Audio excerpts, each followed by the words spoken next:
Thank you all so much for being here this evening. I'm Anna Chow. I'm the current director of the Center for Cross-Cultural Research. We are a group of students, faculty, and staff here at Western who are dedicated to understanding and doing cultural research within the field of psychology. One of the most delightful parts of my job is getting to bring amazing speakers to our campus every quarter, and I'm really excited to introduce Dr. Joanne Chung to you all tonight. Dr. Chung is an assistant professor in the Department of Psychology at the University of Toronto, Mississauga, where she and her team do an incredible body of research related to culture, personality, and identity development. Please welcome me or join me in welcoming Dr. Chung this evening.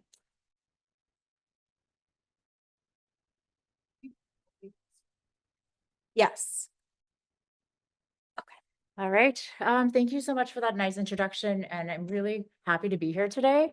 I want to tell you that I'm going to be tethered to my computer a little bit. Usually I kind of try to walk around, but since we're recording and since I don't have a clicker, please bear with me. So today, I'm just going to try to fit everything into about 45 to 50 minutes.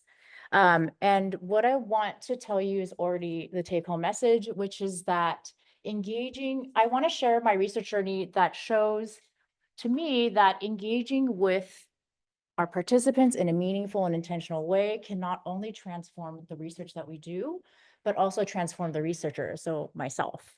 And so what I want to do is basically tell you that it's so weird. When I was making this talk, I was like, oh my gosh, I've been doing research for like 20 years. I am now like kind of in the field, which is so weird.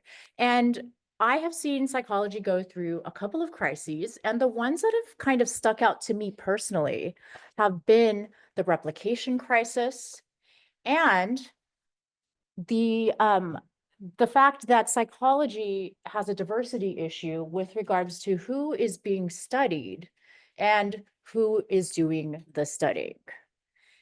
And, as a professor that's been around for a little bit, it's really interesting to be kind of going back and being like, why did I choose psychology in the first place? My students, my mentees, they ask me this a lot. And sometimes it's really nice to refresh why or reflect on why I want to do this stuff. And the first reason is that, and this is, when I was younger and more fresh and motivated, was that I thought, hey, people are interesting and complex. That's really cool. I want to study this. The second thing is that it seems like a rad idea to try to improve people's lives. This is an important endeavor. The third is that it's pretty awesome that we can try to study people in relation to the environments that they inhabit, so within their cultural contexts. And then the fourth, which I have kind of now a more complicated perspective on, which I'll tell you more about later, is that data helps us understand human behavior. It helps us find out the truth. And so I want to tell you a little bit about my research program. And it's kind of weird because I'm not really going to share any data today, but I want to, situate you to what I'm interested in. What fascinates me is that the first question that I ask in my research program is, how do emotions serve as information signals in our lives? The second is, how do these emotional experiences in our everyday life interact with our personality over time? And then the thing that I think is really cool, or what I really am striving towards, is to ask the question of how does culture, life experience relate to differences in how people change over time? And so what I'm going to do today is actually take you on a journey to 3 different places that I've inhabited over the past 2 decades. And the first is in the Bay Area and the Sacramento Valley in California. Second is in Tilburg, the Netherlands. And then the third is in Mississauga and the Greater Toronto area where I reside today. And so to kind of get you to understand how I've come to be like right now in terms of my thinking, I think it's important to start with some of my early experiences. And so I want to tell you that when I was younger, I did not imagine that I'd be here talking to you today. I didn't imagine why would Joanne be a professor? Joanne wants to be a visual artist. And so actually I quietly dropped out of all of my college prep classes in high school. Here I am in the art club. I'm the little nugget with the glasses in the middle, drawing, painting. And I just really wanted to pursue visual arts. And, here are some of my drawings. And maybe what you're noticing is that I really like people. I like emotion. I like checking in myself. Actually, I like to do self-portraits every once in a while to be like, what am I? What do I look like? What's the newest wrinkle? Here's some of my the one at the end is actually, I'm cheating. It's not really old. It's one of my most recent self-portraits. But I was really motivated to do art. And actually, at the same time that I was studying art, I actually ended up going to UC Berkeley. And, if you're at university, you're like, oh, I want to do something on top of the art because I'm at an academic institution. Psychology seems cool, but they rejected me. So I was like, I guess I'll go do something else. And I studied something called interdisciplinary studies, which seems very Berkeley. I actually wrote a thesis on how families cope with the diagnosis of autism. And actually, it was all qualitative interviews with parents who were struggling with the diagnosis or trying to fit that diagnosis into their lives. And actually, one of my part-time jobs was working with kids with autism. And then I got really interested in it as kind of like, how does this work? How does autism get diagnosed? I actually ended up working at the Langley Porter Psychiatric Institute at UCSF. And basically what I did was I just administered intelligence tests to the kids. And in the state of California at the time, a diagnosis of autism was very consequential because it helped parents and families get services paid for by the government. So very intensive services. And so what you're looking at is like, just pretend the little person on the left is me, and I am hanging out with a kid, and I am giving them a standardized question that is, what is the color? What color is grass? And here the kid, he can't pay attention. And I'm like trying to do a trick. So I'm going to sing for you because, okay. But I'm like A, B, C, D, E, F. And then I wait for him to answer, right? Like I'm trying to get him hooked. And then he's like, this is cool, green. And he answers. And then I go, yay. And I'm not going to sing anymore, I promise. But I finish the song because that's the reward. And then he is distracted again. And then I'm like eyeballs to the side because I think this was the first time where I was like, this is so interesting. This diagnosis is so consequential for this child's life and the family's kind of well-being in terms of getting services. But is there error in this? What is going on? And I got really interested in measurement. And so after kind of hanging out in the clinic for a while, I was like, I think I want to learn more about methods. I think I want to learn more about psychology in general. And so I'm going to go back to school. So I did a post-bac. And actually, this was the start of my research career.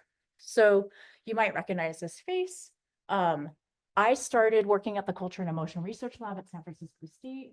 That was my first foray into research. I got really interested in nonverbal expressions of emotion.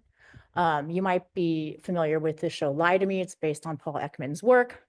And I got so interested. Here's me as like a little research assistant, doing different facial expressions and hanging out in the lab. I got so interested in nonverbal expressions of emotion that I became one of the few facial action coding system experts. And I just got super into it, right? Like when you're doing your first research experience, you're just like, this is awesome. I'm doing science. But what I kind of had on the back of my mind was that, oh, interesting.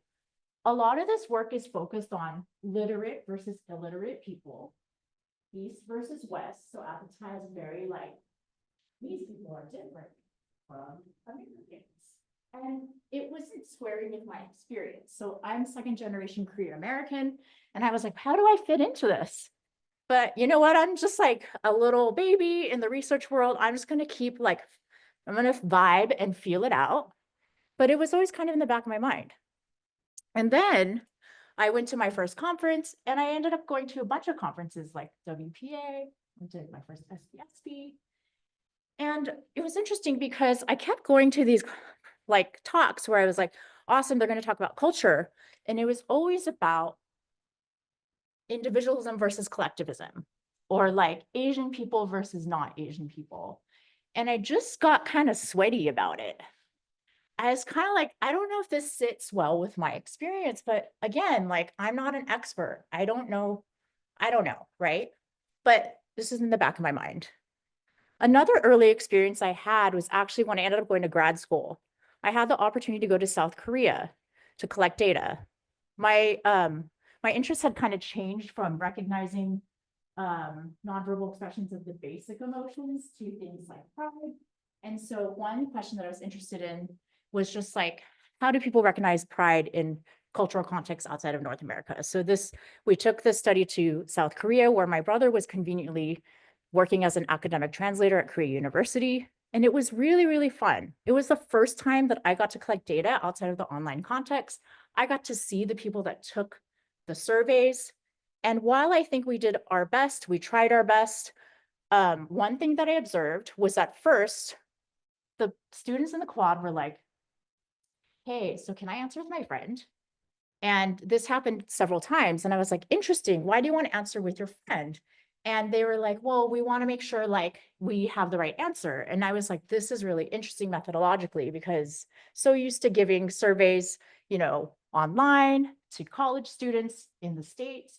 And we're getting this question. The second question that we got was, is this about race? Which is so interesting because it's not. It was about expressions of emotion. But I realized that, okay, in the context of giving this stimuli to Korean students, maybe they would be questioning this because the expressors were white or Black expressors. And so this is all percolating in my mind. And at the same time, I'm starting to work on like these really, really interesting like longitudinal models. So, who here loves stats? Like I loved it. I got really excited about the development of lots of stuff. I started fitting models that were really complicated, like these path diagrams that I'm showing you. And I was like, this is cool. But then being somebody who's always been interested in culture, I was like, kind of like when I was writing up my results. So this is actually some of my results. And there's a lot of things I'm mortified by in this paragraph. Focusing on the stuff that's highlighted, where it's like the method that I ended up using, to me, I was constrained. To retain adequate sample sizes, we classified participants as Caucasian, Asian, and like, I don't know what non-Asian minority, like, right? Like, what is that? But this is what we did because at the time, I felt like, okay, this is legit science. This is how I'm going to make a nod to culture, race, ethnicity. And it's just really interesting looking back at that. So I'm kind of questioning the group thing, right? Like, okay, we're grouping, this is arbitrary. I don't know, is this a real thing? How, like, how do people do this correctly? Okay. At the same time, then I'm like in my second or third year of grad school, and this false positive psychology paper comes out.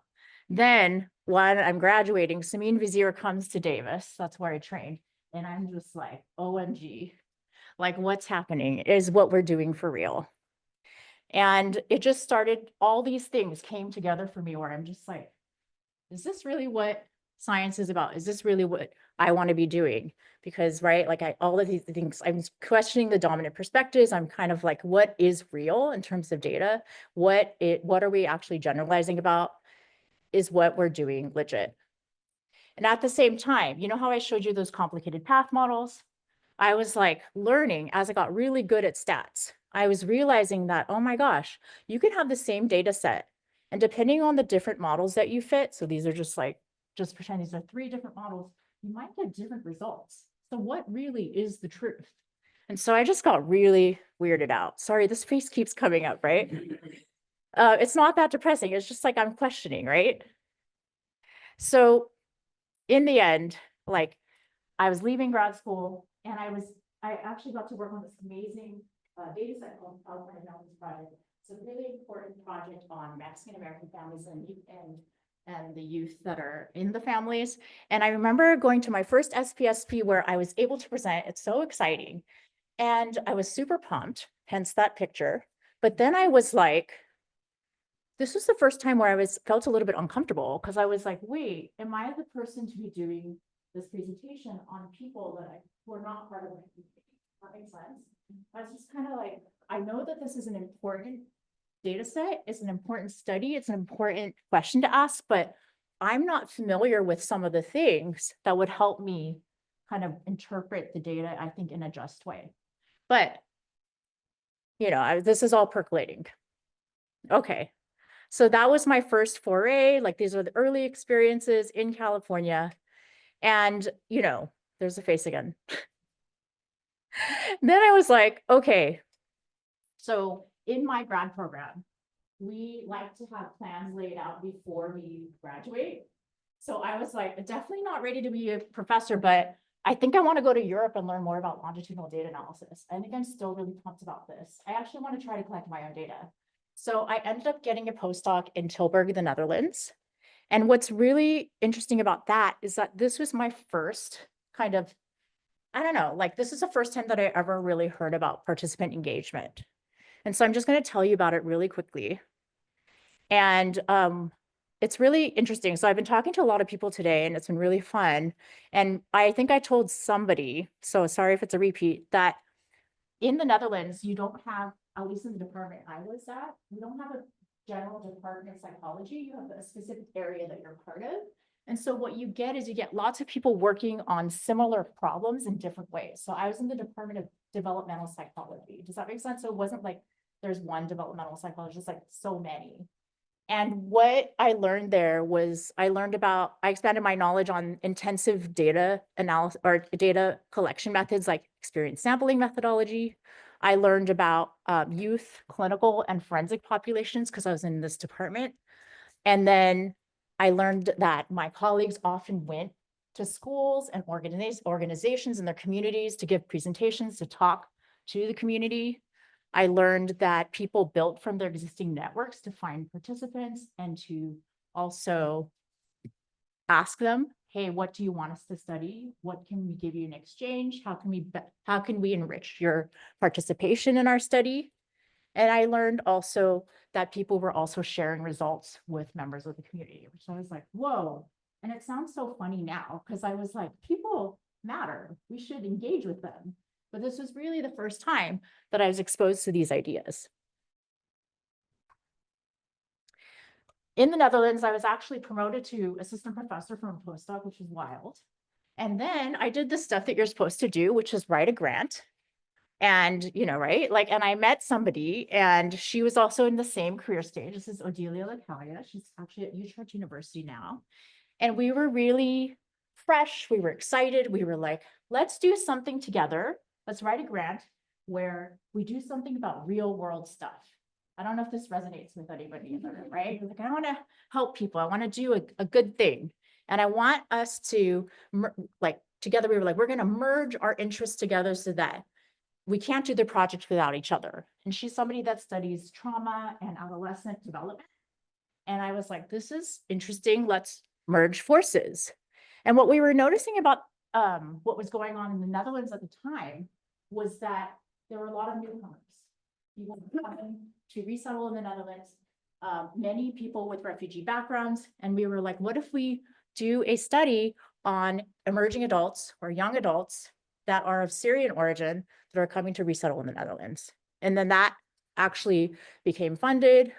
Actually, it's funny seeing Kate here because Kate was also part of one of the teams that got that was part of this initiative. And we called this the Karakter project. I'm just going to run through really quickly some of the design details, but basically all you need to know is that it was focused on understanding kind of the combination of experiences with adversity, emotions, and personality in Syrian young adults resettling in the Netherlands. As you know, I'm a longitudinal methods person, so we wanted to follow people over a little over a year. And we had 4 assessments. Our sample had about 168 people, and it was funded by the John Templeton Foundation. And what we did was we had a questionnaire component where there was a survey examining people's past experiences, their personal characteristics, and also a narrative or story about their migration journey. In addition to this, we also had a daily life component. So we wanted to get kind of this real-time assessment of their present experiences. And also we used something called the ear, and that's the electronically activated recorder. What that does is it's actually on the phone, and it picks up audio for 30 seconds every 5.5 minutes. So it captures whatever's going on in that person's life. And it's actually really, really rich data. So we were combining all this data together, and we were really excited about our plans.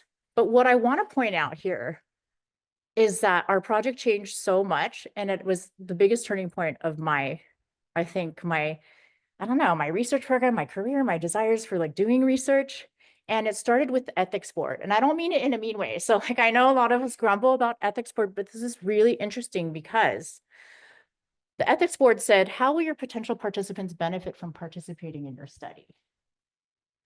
They actually said, I'm not sure your study can be conducted. And so we kind of were like, okay, like this is a hard pivot, and we need to change what we're doing or give back the money, right? And it felt kind of weird to be like, we're going to return the money. But it was a possibility. And so what I want to do now is, before I get into how we change the study, I want to kind of focus on the people, because the people in our research team changed our project. And so I'm going to start with me and Adelia. So that's Joanna, Adelia, me and Adelia. We started the project, right? And then we met our junior researchers, Laureen and Renee. If you're already noticing, you might be like, where are the Syrian people? Well, I think we were just very naive, maybe even a little bit hubristic. I just want to be really honest, because when we actually met Zaina and Kenan, our Syrian researchers, that's when our project started to get awesome. It started to really change, like in so many ways. We expanded our team, and this is really cute. I just want to point out, this is kind of an aside, but that dog in the corner is actually Zaina's dog, who came with her from Syria, and he's going to a data collection appointment. But I just want to point out the people in the team, the Syrian researchers in the team, all together, that transformed the project. And so one thing that we did was we met with participants for the first 3 assessments in person. The Netherlands is quite small. Who's been there in this room? So, yes. So it takes I think it's like 3 hours to drive across or something like that, but the train system is really amazing. So we could actually do that. We could go to different places in the Netherlands and meet people. And that was amazing too, because we were able to hear about the items that they found offensive or questions that they didn't understand. So an important one is part of the Harvard Trauma Questionnaire, where they're asking about God. And they're like, you're assuming we believe in God. So interesting. It had already been translated to Arabic by other researchers that we knew, and we removed it right away, right? But we wouldn't have known that if we didn't start relating with our participants. We also we were really surprised, because we thought that sending the Syrian researcher at each time point was really important. And actually our participants said, I don't want to see another Syrian person right now. I want to see a Dutch person. I want to practice my Dutch. I want to see an international person because I want to meet a new person. We realized that a lot of our participants, for some of them, the data collection appointments were one of the highlights of their day, right? Or their week. And we would have never realized that unless we had started relating with them. So I just wanted to point that out. So now I want to tell you about how we engage with our participants. Because of that ethics board moment where we were like, how is participating in our study going to benefit them? We tried a bunch of things to various levels of success. So we had an advisory board that was amazing. So this is a group of folks that kind of weigh in on what you're doing. If you're running into any issues, they might give you feedback on how to kind of address it. They're members of the community themselves, or if they've worked with members of the community. We also started creating these newsletters after each assessment, where we would send them kind of like, here's some resources for newcomers, or here's how it's going with our study. Here's how many handshakes we've had.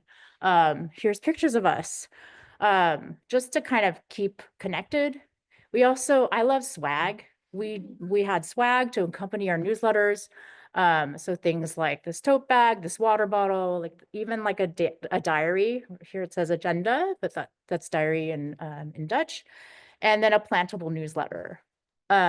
We also did a follow-up study just to be like, hey, is there anything else that you want to tell us, like after participating in this study? And then we had an end of the project roundtable where we invited participants to come and join us, where we updated them on the project. We talked about our upcoming plans. And we actually had, Kate, I think you would really like this. We had one of our participants who really wanted to share her story, narrate, like she did a storytelling thing. And that was really cool. And then we also had online seminars. So what we did was we were trying to think of ways to give back.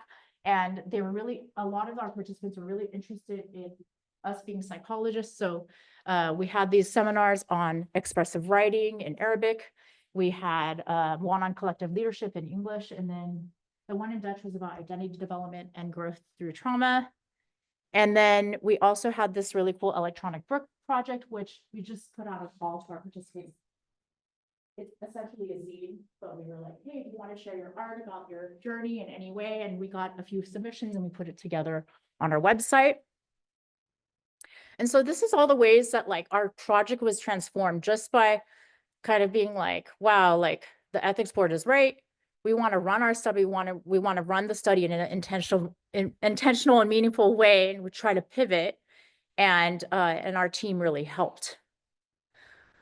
So I just want to stop here for a second to share some insights that we had here. So the first is that I think if you're not already thinking this, I think it's so important, like what we realized from this experience is that we have to think about the ways in which we're insiders and outsiders in relation to our community, that community that we're studying. And I think here, it's funny, I've been talking about the Karakter project all day with people, and I think that I would not be the one to, if I could go back and do it again, I don't think I would. I'm glad that I did the project, but I think we didn't seriously consider the potential harms or, right? The things that we could do as objective scientists, being distanced from the communities that we care about.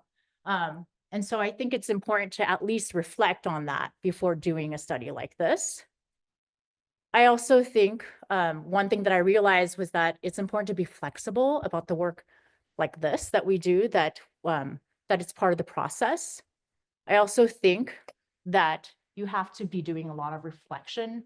You have to think about repair and being transparent, because conflicts will arise and they're inevitable, but it's about how you kind of handle that conflict.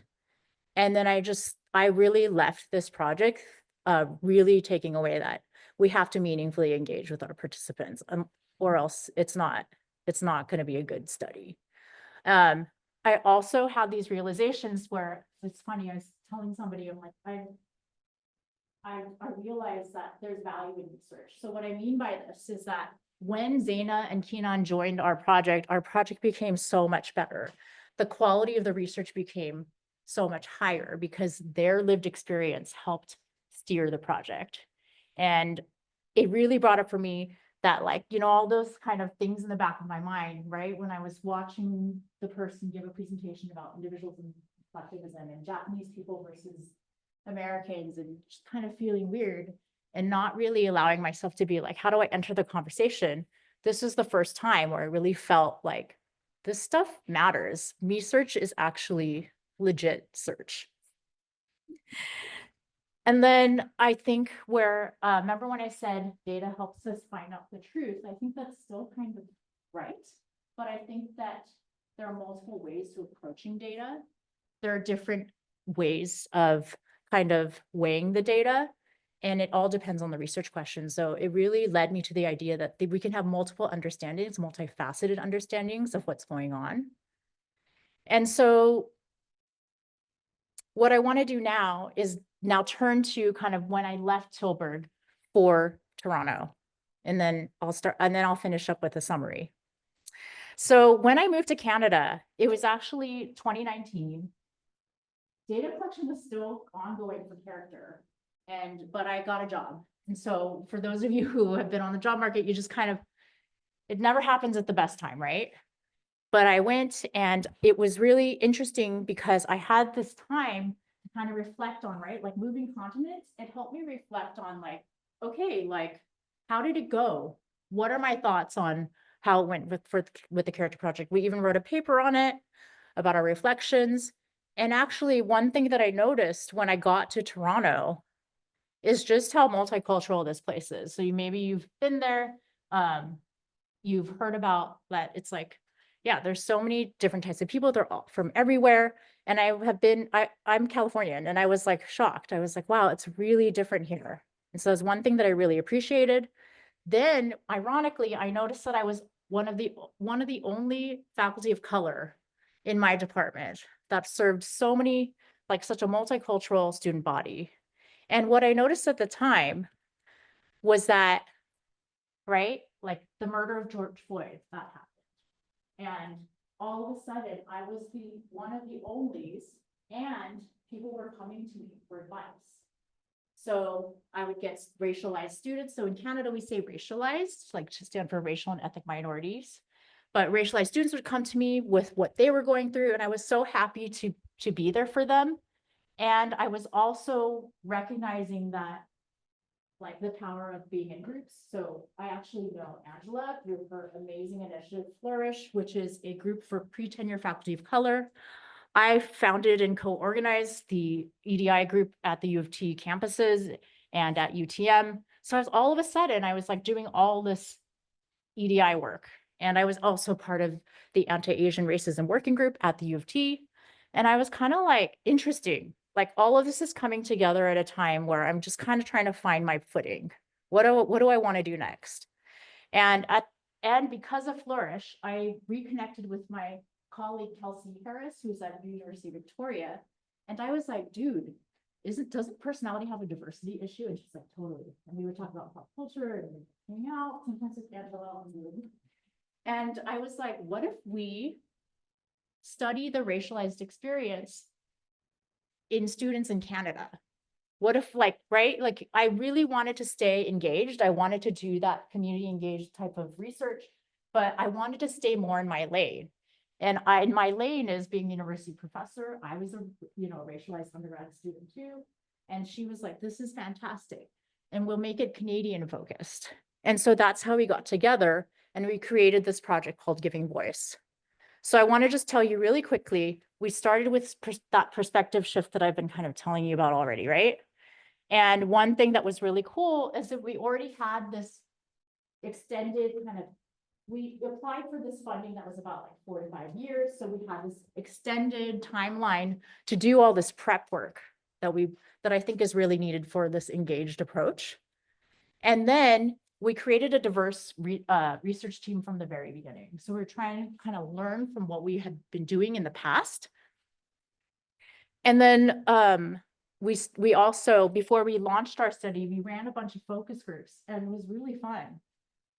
We met with 91 students, and we just asked them, we asked them like your typical questions about personality development and like how it's been. We also asked them, things like, what do you think your university experience would be like if you were not a racialized student? We wanted to hear from their own words, like, how did they perceive their development during the university years? And another thing that we asked them that was really important for this is that we said, what do you want us to research? What's important to you? So in addition to these focus groups, we did some pilot studies. We did a study of daily life on the racialized experience, and we actually published on that, and we had some student authors, which was really great. We also tried to communicate these findings on our Insta. So we have an Instagram if you want to follow it. I have this anyways, you can check it out. You can see me doing the Gen Z TikTok. We also had a large advisory board from the very beginning, kind of helping us steer the study. Again, we're starting with some swag. And then we just published our first newsletter, kind of sharing what's going on with our participants.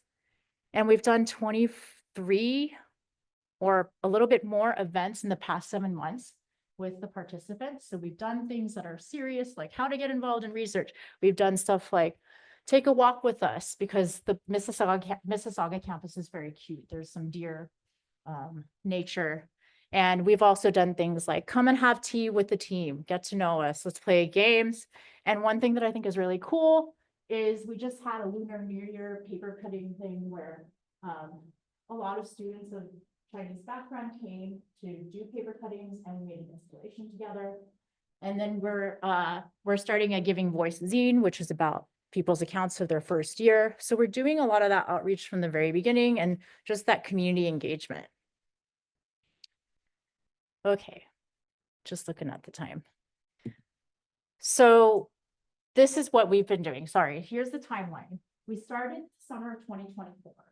It's set to go all the way to summer of 2028. And maybe we keep going if we get more funding. It's funded by a SHRC. But we have about 349 participants so far. And right now we're doing refilling of the sample. It's been running for 7 months. We're doing it all the way until the last assessment of this academic year. And then we're going to follow people. And this is going to look really familiar because it's got kind of the basic building blocks of a Chung study, I guess, questionnaires, daily life stuff, narratives. We're actually working with Kate on this to get people's accounts of the master narratives for university life and how it's going. And then we are adding things like focus groups. So my grad students are really interested in having kind of these specific follow-ups with, for example, Black students at the end of their first year. How's it going for you? What's that experience been like? What are your expectations for the rest of your time at UTM? And also queer people of color, for example. So the coolest thing about our study, and the most terrifying thing though, is that we're leaving this open, because what we're planning to do is at the end of the spring, invite participants to come hear about our initial findings. And then we're going to invite them to help steer the direction of the study. So we're going to try to get them to be part of our team. Yeah, so that's Giving Voice. And I think that I want to talk a little bit about the balancing act and then close. But what I mean by the balancing act is that, it's so funny. I feel like maybe this is ringing true for the folks who are a little bit more well-seasoned here. But when you do research in the past, you're like, I'm learning from my mistakes, but it's still a balancing act, right? Because you're revising, you're studying something a little bit differently, but we ran into ethics delays. It's actually interesting studying. A big majority of the UTM community is racialized, but we still got kind of this feedback that they are at risk. Studying racialized people is a risky thing, because if you ask them about racism, it is risky, which I can understand, but it's funny because my research team was like, try experiencing racism, and I was like, okay, yeah, like try it. There was scrutiny over recruitment too, because, and I don't think this is specific to the UTM institution. It's just like, it's hard, right? It's like, if you have researchers who want to recruit people to study the racialized experience, not only are you going to get the good, you might get the bad, right? And so we're trying to weigh this while we were trying to recruit. We ended up doing a lot of more DIY ways of recruiting, but it was interesting not getting support from the administration, where I think the data will ultimately help them.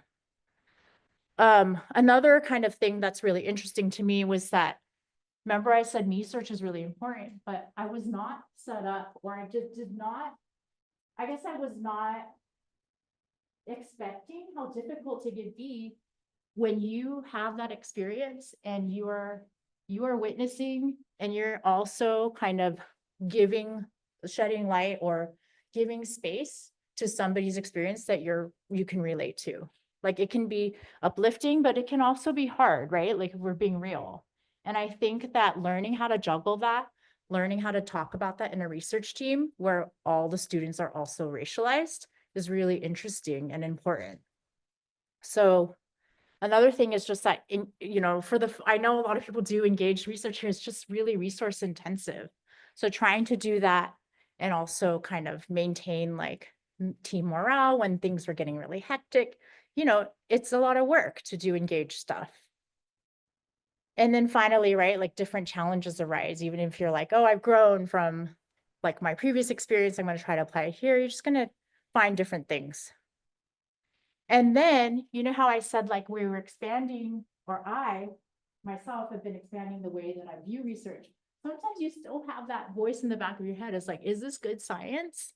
Are people going to judge me because we are focusing on the racialized experience? Are they going to ask me, you know, how are you controlling your biases? Or is this really good science? Like that stuff is still really interesting to kind of try to integrate, right, into my existing research program.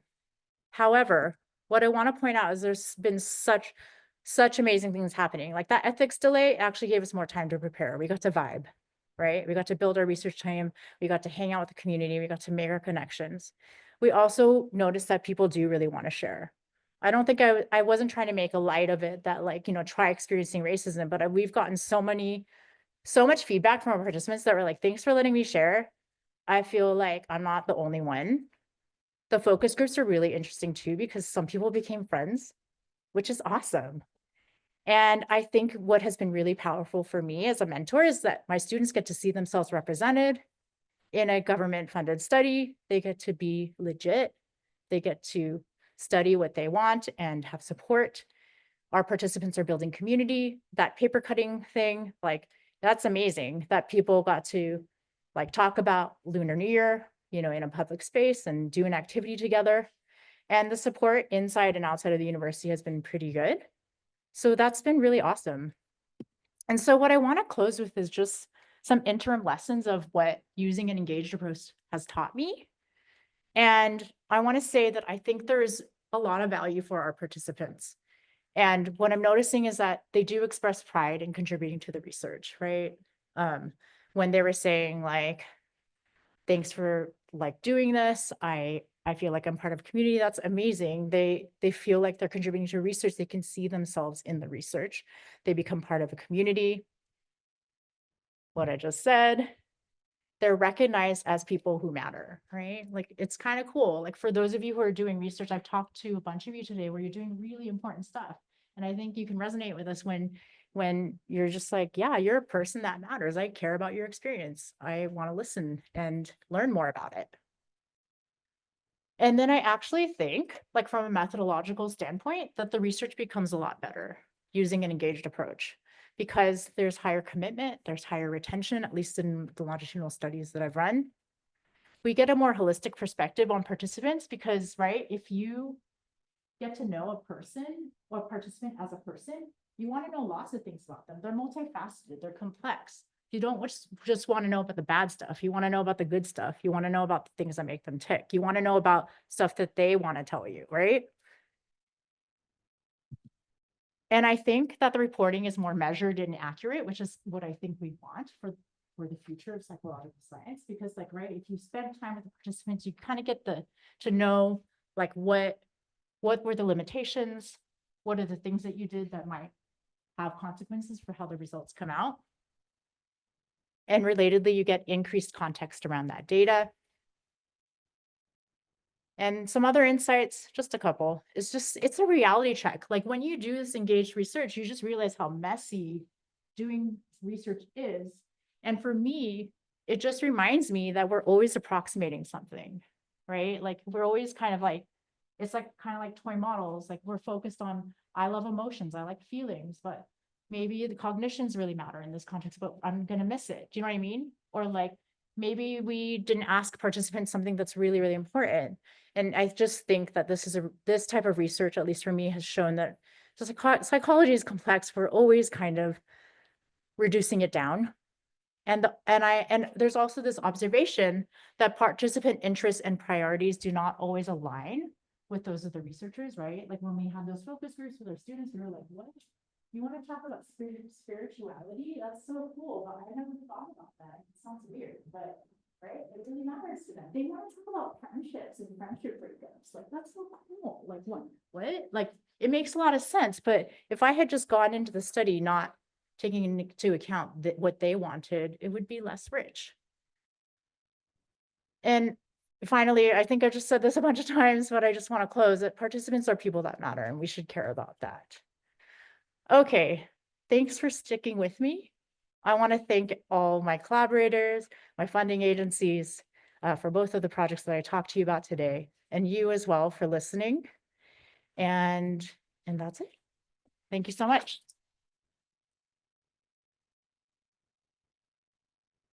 The question was for the Zoom people, for you to answer.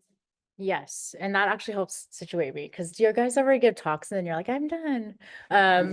Yeah, so so correct me if I'm wrong, but your question is just like the enrichment activities or the things that you're kind of those uh like the newsletters and the events. Did you have to clear that with the ethics board? We didn't like specifically say, okay, we're gonna do a zine, we're gonna do this, but we did make clear that it was gonna be like, we're gonna do a lot of that to supplement like, because we do compensate them by the hour, but we also, yeah, we were like, we're gonna provide these opportunities and they don't have to come, right? But we invite them and they can RSVP if they want. So yeah, hopefully that was, I answered your question. Yeah, back there. Yeah. You're, yeah, so thank you. Yeah, so yeah, well, thank you. And just to recap for the folks at home, I think it was a very nice comment, not so much a question about how like it's a reminder of like the slow science movement. And I think that yes, I have really, I think when I was talking about the replicability crisis and everything, I think that really hit me hard. It came at a really formative time for me. And I was just like, I don't know if I want to do like a quick internet study anymore, even though it's very fulfilling sometimes to see all that data come in. And I do think that it's appropriate. Like, I don't want to be like online data collection is not important. It's just, I think for the research questions that I was truly interested in, I had to take this approach. And I do want to say practically what's been very helpful, especially because now that I have my own grad students and I have to worry about their careers, is that it's been really, really chill to take that kind of, the credit system. This is like the contributorship taxonomy. I forget like the whole acronym, but credit. We've been able to bring on so many of our RAs as co-authors, and it has been really awesome to see some of their careers like already lift off, like at their second or third year of their bachelor's degree, and they're getting so much from it and they should be credited. So that's just a tip that we can do slow science, but still include like credit the people that are doing that work and really give them that currency that is still very, right? That's what people look for in like academia.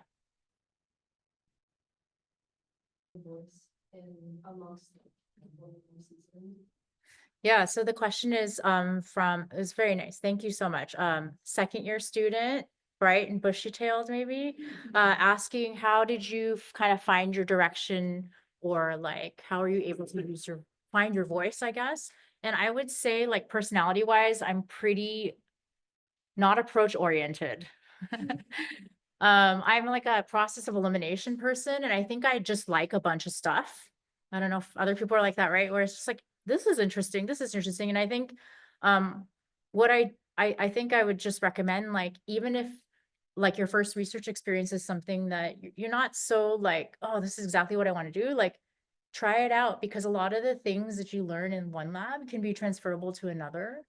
And just kind of jotting down, like, like the sweaty, sorry, the like where I'm like, my face is like, "Ugh," like jotting down those thoughts, because they're actually really important to have those, right? Like I encourage this of my students too. Like we regularly talk about our criticisms of our own work, right? And so I think just like gaining those experiences, getting as much experience as you can, and just writing down like what's speaking to you and what are some things that you have questions about. I think that helps you, or it helped me kind of find my way, but I would say it's very nonlinear. And sometimes it takes a while. Yeah. An hour's worth of research participation. Yeah. Yeah. Yeah, for sure. And I think about this a lot, and I think of it as kind of like, and there are different ways to think about engagement, right? Because I feel like I was just talking to Anna about this, that like I'm so inspired by the community-based participatory research methods, which is kind of like a very specific kind of community engaged research, but I'm not fully there yet. I would love to be. But if you think about like what practices can you use given the constraints, like I would say like, so even for like 1 hour participation, like allowing people to kind of maybe hear, like, I know we do this already when we debrief sometimes, or like, we'll be like, some labs offer like, do you want to hear about the results after we, but like doing that kind of thing, like making a fact sheet. I think social media, I mean, I don't know, it's complicated now, but social media is the way we reach a lot of our participants. So we do a lot of Instagram carousels. Like, why are we doing a longitudinal study? Or here's what we found from our pilot study, and here's how we're changing our study. You know what I mean? Like, just kind of like tiny little fact sheets just to tell them like what happened to the research that you participated in, even inviting them to come talk about the results. Like a lot of this, actually, a lot of the work that we've been doing in Canada is actually still an extension of the Karakter project. So it's interesting being in Mississauga. I was like, I'm not sure if we're going to be able to analyze the Karakter data as fast as we can because I've left the Netherlands, but actually there's a very large Syrian community and lots of students who are interested in learning about the Syrian diaspora, right? So we're actually doing a lot of listening to the ear data with a team of Syrian researchers. And so having them just weigh in, right? Like we've already collected the data, but it's been so meaningful to be like, what are you hearing that I obviously cannot hear, right? I don't know if I really answered your question, but if you come to the workshop tomorrow, I will have more stuff. Yeah. Unfortunately, that's all the time we have for this evening. The recording of the talk will be emailed out within the next couple of days. And if you are here in person, there are some snacks set up outside in the hallway. Please take some of those snacks. And if you need to leave, leave. But if you have the time to stay, we have the chance to visit for about 30 more minutes with Dr. Chung and with each other. So thank you again for a wonderful talk this evening. Thanks so much.